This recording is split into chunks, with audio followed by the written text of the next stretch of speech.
Bonjour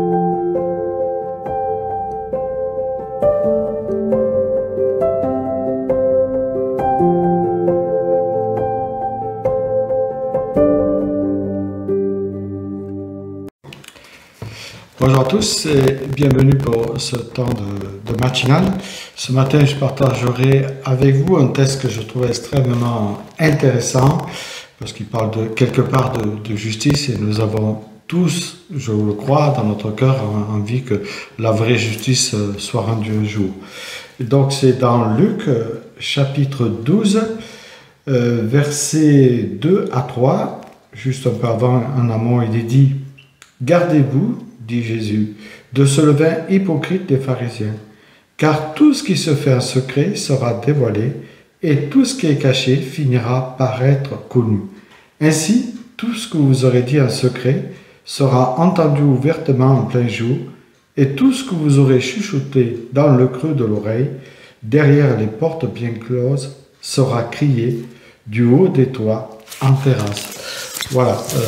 Ce passage m'intéresse beaucoup par rapport à l'actualité où on a eu des révélations assez désastreuses de la part de l'abbé Pierre, mais je ne veux pas m'arrêter là-dessus, simplement montrer que aux yeux de Dieu, en fait, toutes choses cachées seront un jour révélées. Alors ça peut être dans le temps présent qu'on vit, ça peut être dans un temps futur, c'est-à-dire après notre mort, comme ici on voit ressortir de nombreuses affaires.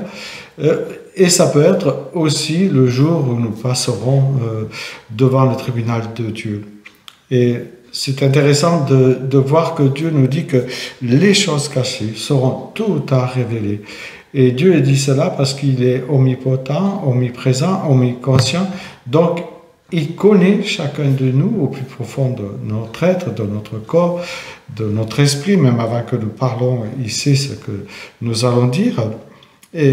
Mais justement, pour nous, parfois, ça peut être déboussolant de voir qu'au sein même du corps de Christ, il y a des scandales, parce que ici c'est un sacré scandale, hein, puisqu'on est allé même jusqu'à déboulonner sa statue, et je crois que c'est pas terminé.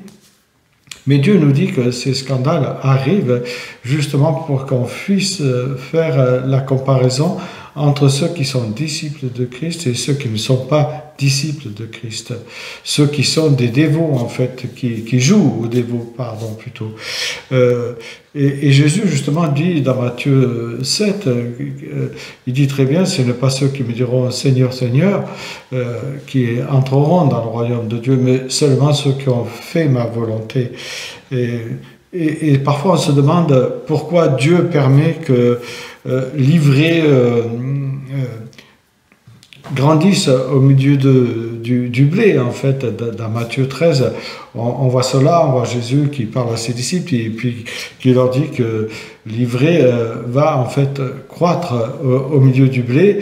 Et au verset 24 à 30, il dit de ramasser d'abord l'ivraie et de le brûler pour qu'apparaisse bien le blé. Et puis, il nous dit, il ne le cache pas, que cela doit arriver, ces scandales, même au sein même des églises, au sein même des associations chrétiennes, parce que justement, il dit qu'il y aura des loups parmi les brebis.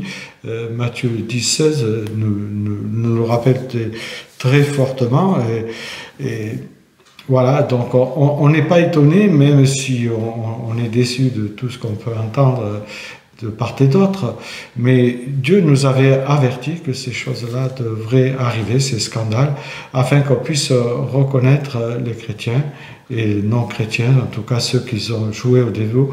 Mais je rappelle que pour nous, les choses qui sont cachées encore aujourd'hui, elles peuvent être révélées dans quelques années.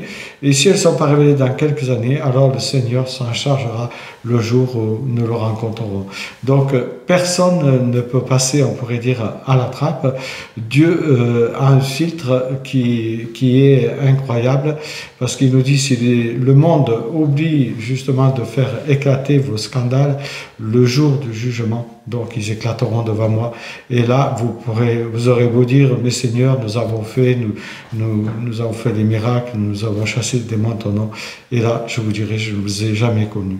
Et pour moi, c'est quelque chose de rassurant de savoir que les choses cachées seront un jour révélées. Que le Seigneur bénisse.